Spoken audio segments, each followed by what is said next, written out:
This channel does not promote any violent, harmful, or illegal activities. All content provided by this channel is meant for an educational purpose only.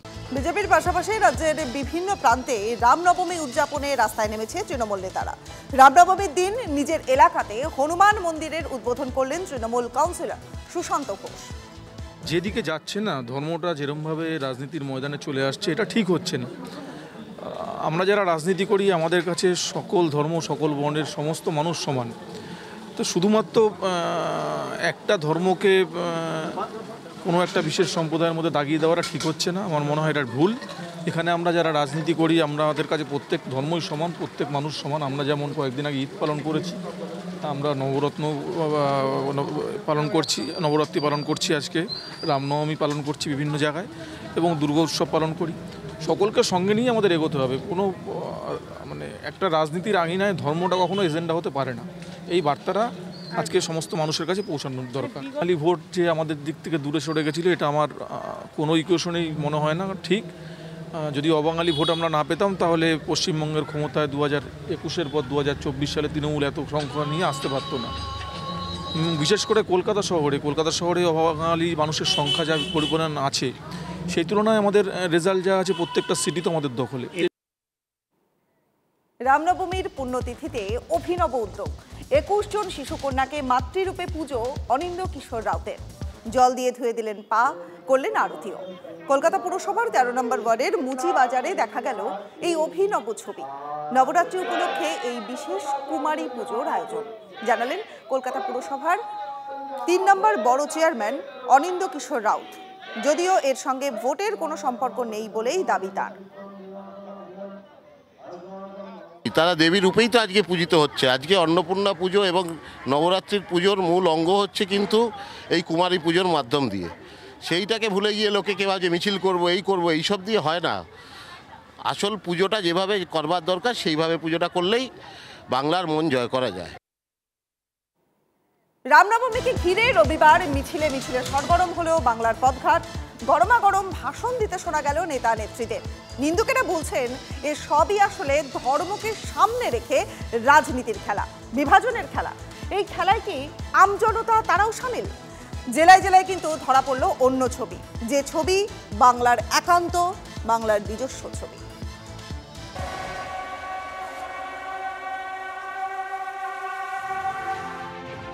রাজনৈতিক ফায়দা তুলতে একদিকে যখন ধর্মযুদ্ধে নেমেছেন নেতারা, তখন একই বৃন্তে দুটি কুসুমকেই মানব ধর্ম বলে মেনে চলেছেন বহু মানুষ। ঈদের পর সেই ছবি দেখা গেল রামনবমীতেও। ঘোষণা মতোই মালদায় রামনবমীতে অংশ নিলেন মুসলিমরা। রামনবমীর মিছিলে পুষ্পবৃষ্টি করলেন সংখ্যালঘুরা। তাঁবু খাটিয়ে বিলি করা হলো শরবত, মিষ্টি। একাধিক জায়গায় স্বাস্থ্য শিবিরের আয়োজনও করা হয় মালদা মুসলিম কমিটির তরফে।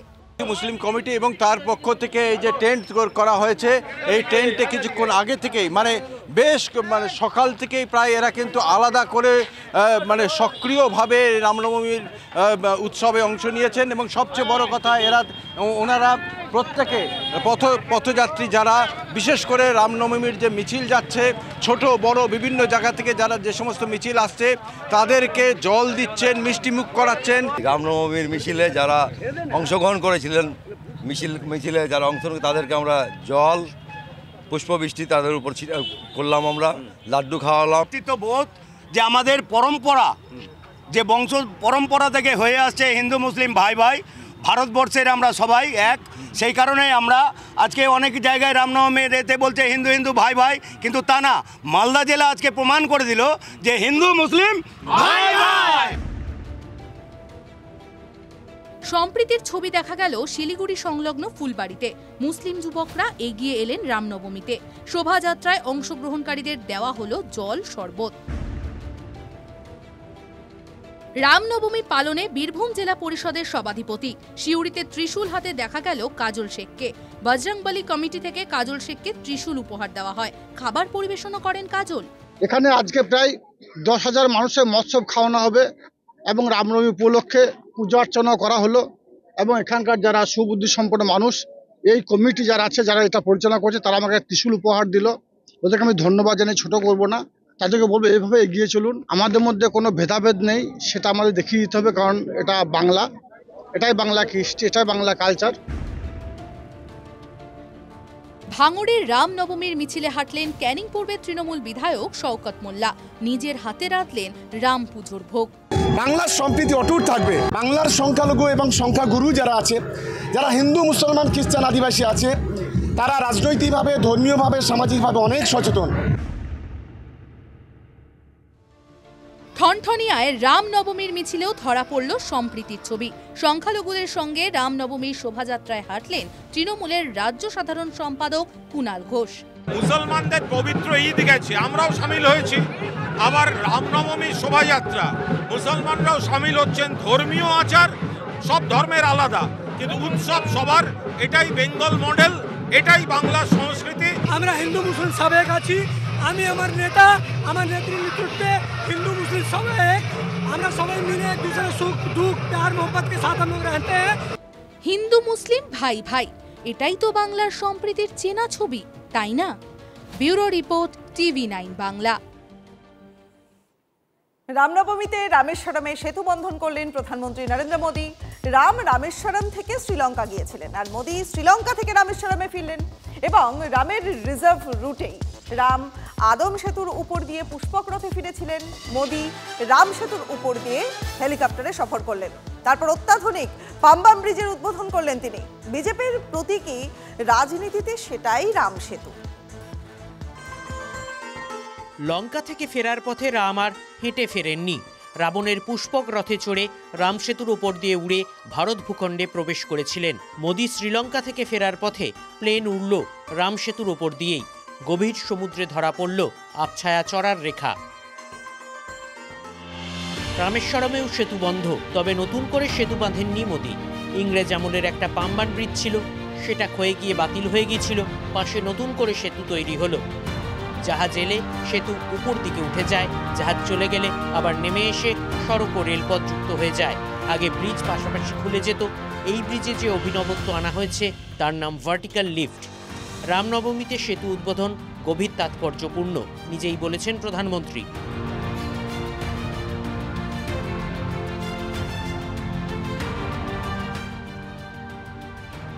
সেতু উদ্বোধনের পর রোড শো করে রামানাথস্বামী মন্দিরে গেলেন মোদী। লঙ্কা থেকে ফিরে এই স্থানেই শিব পুজো করেছিলেন রাম, লক্ষ্মণ, সীতা। রাবণ ব্রাহ্মণ ছিলেন, ব্রাহ্মণ হত্যার পাপ থেকে মুক্তি পেতে রাম শিব পুজো করেছিলেন। সীতা বালি দিয়ে একটি লিঙ্গ তৈরি করেছিলেন বলে পুরাণে উল্লেখ। প্রচলিত ধর্মবিশ্বাস বলে এই মন্দিরের শিবলিঙ্গ দেবী সীতা নিজের হাতে তৈরি করেন। সেখানেই মোদী পূজা করলেন। যে মন্দিরে পূজার প্রচলন করেছিলেন স্বয়ং রাম, এখানেও রাম যা করেছিলেন মোদী সেটাই করলেন। রাম যেখানে পা রেখেছিলেন মোদী সেখানেই পদক্ষেপ করলেন। রাম রাজনীতির সূক্ষ্ম বার্তা। তবে শুধু রাম নয়, তামিলনাড়ুর মানুষের জন্য কালামকেও মনে করে সঙ্গে নিয়েছিলেন প্রধানমন্ত্রী। Missile man APJ Abdul Kalam এই রামেশ্বরমেরই কৃতি সন্তান, যাকে রাষ্ট্রপতি করেছিল বাজপেয়ী সরকার। রাষ্ট্রপতি ভবনের প্রতি দেশবাসীর শ্রদ্ধাকে অনন্য উচ্চতায় নিয়ে গিয়েছিলেন কালাম। This is the land of Bharat Ratna Dr. Kalam. His life showed us that science and spirituality complement each other. Similarly, the new Pamban Bridge to Rameshwaram brings technology and tradition together. আগামী বছর পশ্চিমবঙ্গের সঙ্গে বিধানসভা নির্বাচন হবে তামিলনাড়ুতেও। পশ্চিমবঙ্গে তবু BJP প্রধান বিরোধী দল, তামিলনাড়ুতে বিজেপির উপস্থিতিই নেই। মোদী বিরোধিতাতেও তামিল মুখ্যমন্ত্রী স্তালিন অগ্রণী। প্রধানমন্ত্রী নরেন্দ্র মোদী নাম না করে স্তালিনকে আক্রমণ করলেন। বললেন একজন তামিল গর্বের কথা বলেন, অথচ তাঁকে ইংরেজিতে চিঠি লিখে পাঠান। স্তালিনকে তামিল ভাষায় ডাক্তারি পড়াশোনা চালু করার পরামর্শ দিয়ে সুপ্ত চ্যালেঞ্জ ছুঁড়ে দিলেন। मैं तो कभी कभी हैरान हो जाता हूं, तमिलनाडु के कुछ नेताओं की चिट्ठियां जब मेरे पास आती है, कभी भी कोई नेता तमिल भाषी में सिग्नेचर नहीं करता है। अरे तमिल का गौरव हो, मैं सबसे कहूंगा कम से कम तमिल भाषा में अपनी सिग्नेचर तो करो।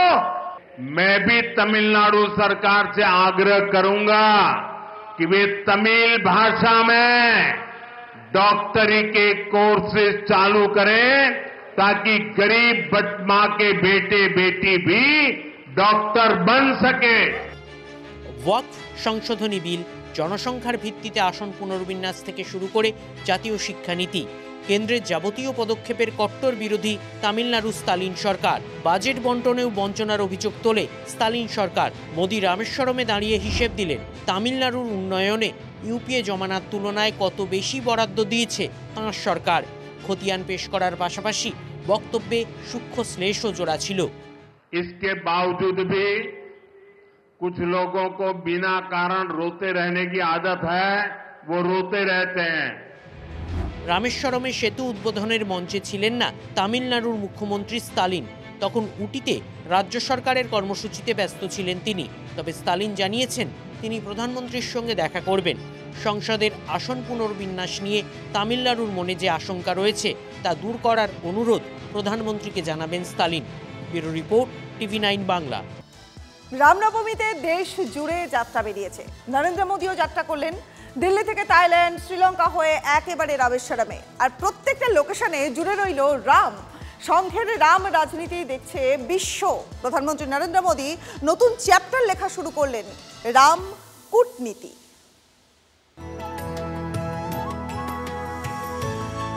রাম মন্দিরের উদ্বোধন তাঁর হাতে, কিন্তু রাম মন্দিরে অযোধ্যায় না থেকে মোদী বিদেশ সফরে কেন? প্রশ্নটা যাদের মনে খচখচ করছিল তাদের কৌতূহল মিটে গেল মোদী থাইল্যান্ডে নামতেই। মোদীকে থাইল্যান্ডে আমন্ত্রণ জানানো হলো রামায়ণের নৃত্যনাট্যের মাধ্যমে। ভারত সাংবিধানিকভাবে ধর্মনিরপেক্ষ, কিন্তু থাইল্যান্ড রামরাজ্য। থাইল্যান্ডের জাতীয় মহাকাব্যের নাম রামাকিয়েন, মানে রামের গৌরব। তার মানে মোদী এসেছেন বলে নয়, নিজেদের সংস্কৃতির অঙ্গ হিসেবেই ভারতের প্রধানমন্ত্রীকে রামকথা শুনিয়েছে তাই সরকার। কিন্তু থাইল্যান্ডের বৌদ্ধ মন্দির ওয়াট ফোতে মোদীর যাওয়ার তাৎপর্য কি? এখানেও রামের যোগসূত্র রয়েছে। ওয়াট ফো মন্দিরে বুদ্ধের বিশাল শায়িত মূর্তি রয়েছে। বুদ্ধ হিন্দু পুরাণের নবম অবতার, এবং থাইল্যান্ডে রামায়ণের আগমনও বৌদ্ধ ভিক্ষুদের হাত ধরেই। বৌদ্ধ ধর্মপ্রচারকরা যে জাতকের কাহিনীগুলি থাইল্যান্ডে নিয়ে গিয়েছিলেন তার মধ্যে দশরথ জাতকে লুকিয়েছিল রামের ইতিহাস। এমনকি অযোধ্যা রাজ্যের মতো থাইল্যান্ডেও অয়োধ্যায়া রাজবংশ 400 বছরের বেশি সময় রাজত্ব করেছে, সেটাও রামকে সামনে রেখেই। থাইল্যান্ডবাসীর জীবন জুড়ে রয়েছেন রাম, বলেছেন মুগ্ধ মোদী। দুদেশের সাংস্কৃতিক ও ধর্মীয় যোগসূত্র এত প্রাচীন, এত গভীর। মোদীর সফর সেই কূটনৈতিক সত্যটাকেই নতুন করে সামনে নিয়ে এলো। দুই জাতির সাংস্কৃতিক ও আধ্যাত্মিক আত্মীয়তা পুরনো, তার প্রভাবে কূটনৈতিক সম্পর্কও অনেক মসৃণ হয়েছে। তরুণী প্রধানমন্ত্রী পি সিনাওয়াত্রা ভারতের প্রধানমন্ত্রীর আপ্যায়ন নিয়ে বিশেষ সতর্ক ছিলেন। বিমস্টেক সম্মেলনেও মোদী ছিলেন প্রধান গুরুত্বপূর্ণ ব্যক্তিত্ব। বিমস্টেক সম্মেলনের ফাঁকে নেপালের প্রধানমন্ত্রী কেপি ওলির সঙ্গে একান্তে বৈঠক করেছেন প্রধানমন্ত্রী নরেন্দ্র মোদী। নেপালে এখন রাজতন্ত্র ফিরিয়ে আনার আন্দোলন চলছে। আন্দোলনকারীরা নেপালকে হিন্দু রাষ্ট্র ঘোষণার দাবি জানিয়েছেন। ভুটানে অভ্যন্তরীণ পরিস্থিতি শান্তিপূর্ণ। ভুটানে বৌদ্ধ ধর্মের প্রভাব বেশি। ভুটানের প্রধানমন্ত্রী সেরিং দোপকে প্রধানমন্ত্রীর সঙ্গে দেখা করে বলেছেন মোদী তার বড় দাদা, আধ্যাত্মিক গুরু। করোনার সময় টিকা এবং ওষুধ পাঠিয়ে ভারত যে সহযোগিতা করেছে ভুটান তা ভোলেনি। বিমস্টেক সম্মেলনের ফাঁকে এমন ব্যক্তির সঙ্গেও মোদীর সাক্ষাৎ হলো যিনি নিয়মিত ভারতের অঙ্গচ্ছেদের প্রচ্ছন্ন হুঁশিয়ারি দেন। মৌলবাদীদের সমর্থনে চলা বাংলাদেশের অবৈধ সরকারের প্রধান উপদেষ্টা মোহাম্মদ ইউনুস। সূত্রের খবর, বাংলাদেশের তরফে কার্যত হাতে পায়ে ধরে এই বৈঠকের সম্মতি নেওয়া হয়েছিল। পুরনো সাক্ষাতের ছবি বাঁধিয়ে মোদীর হাতে তুলে ইউনুস কি দিল্লির কাছাকাছি আসার চেষ্টা করলেন? যদিও মোদী ইউনুসকে সমঝে দিয়েছেন। ভারত বাংলাদেশে হিন্দু হত্যা নিয়ে উদ্বিগ্ন এবং অবান্তর কথা বলে বেড়ালে দ্বিপাক্ষিক সম্পর্কে গভীর ক্ষত হতে পারে। বাংলাদেশের মতো শ্রীলঙ্কাতেও নাগরিক অভ্যুত্থান হয়েছে, কিন্তু লুম্ফেনদের হাতে দেশ চলে যায়নি। যথাসময়ে ভোটে জিতে ক্ষমতায় এসেছে বামপন্থী অনুরা কুমারা দিশানায়কে। দিশানায়কের প্রথম বিদেশ সফর ছিল ভারতই। তেমনি দিশানায়কের আমলে প্রথম বিদেশি রাষ্ট্রপ্রধান হিসেবে শ্রীলঙ্কায় পা রাখলেন ভারতেরই প্রধানমন্ত্রী নরেন্দ্র মোদী। নাগরিক অভ্যুত্থানে শ্রীলঙ্কার যে প্রাসাদ মানুষ দখল করে নিয়েছিলেন সেখানেই আপ্যায়িত হলেন মোদী। আর্থিক দুর্দিনে ভারতের সহযোগিতা ভোলেনি শ্রীলঙ্কা। ভারতের মধ্যস্থতায় সংযুক্ত আরব আমিরশাহীর সঙ্গে ত্রিপাক্ষিক চুক্তি হয়েছে শ্রীলঙ্কার। মোদীকে সর্বোচ্চ নাগরিক সম্মান দিয়েছে শ্রীলঙ্কার বামপন্থী সরকার। মোদী অবিলম্বে ভারতীয় মৎস্যজীবীদের মুক্তির জন্য শ্রীলঙ্কাকে কূটনৈতিক চাপ দিয়েছেন। দিশানায়কের শ্রীলঙ্কার জন্য উপহারের ডালি সাজিয়ে দিয়েছে ভারত। সাবেক রাজধানী অনুরাধাপুরমে রেলের চাকা গড়িয়েছে ভারতের সহযোগিতায় ও মোদীর পতাকার ইশারায়। তাপবিদ্যুৎ কেন্দ্রের শিলান্যাসও হয়েছে। অনুরাধাপুরম এখন শ্রীলঙ্কার আধ্যাত্মিক রাজধানী। সম্রাট অশোক ছেলে মহেন্দ্র ও মেয়ে সংঘমিত্রাকে বৌদ্ধ ধর্ম প্রচারে অনুরাধাপুরমে পাঠিয়েছিলেন। মোদীর সফর স্মৃতিতে ফিরিয়ে আনল সেই পুরনো সম্পর্ক। শ্রীলঙ্কায় সংঘেরও সংগঠন রয়েছে। কলম্বোয় আরএসএস প্রচারকের সঙ্গে মোদীর সাক্ষাৎ না হলে কে জানতে পারত? মোদীকে গুরু বললেন আরএসএস প্রচারক। You managed to meet Prime Minister? Yeah. This is first time we are really meeting. We are very happy to come to Sri Lanka. Yeah, he is our Guruji. Modi ji is our Guruji. Our Guruji. I am the leader of Sri Lanka RSS. পুরাণ অনুযায়ী লঙ্কেশ রাবণ শ্রীলঙ্কারই রাজা ছিলেন। সীতাকে অপহরণ করে নিয়ে গিয়েছিলেন শ্রীলঙ্কায়। সীতা উদ্ধারে রাম লক্ষ্মণ বানর সেনা নিয়ে গিয়েছিলেন শ্রীলঙ্কায়। রাবণ বধের পর অশোক বন থেকে বন্দিনী সীতা উদ্ধার হয়েছিলেন। সেই জায়গাগুলি পুরাণ নয়, ইতিহাসের অঙ্গ হিসেবেই সংরক্ষণ করে রেখেছে শ্রীলঙ্কা। মানে বালকাণ্ডের অযোধ্যা থেকে যুদ্ধকাণ্ডের লঙ্কা। রামনবমীর রামায়ণের 6টি অধ্যায় উৎসবের আঙিনায় চলে এলো। এটাই রাম কূটনীতি এবং রাম রাজনীতিও বটে। Bureau report, TV9 Bangla. রাতে শহরে বেপরোয়া ক্যাব চালকের দৌরাত্ম্য। নিউটাউনের বিশ্ববাংলা গেটের কাছে গাড়িতে ধাক্কা মেরে পালিয়ে যাওয়ার চেষ্টা করে ক্যাব চালক। ঘটনাস্থলে পৌঁছায় নিউটাউন থানা এবং ট্রাফিক পুলিশ।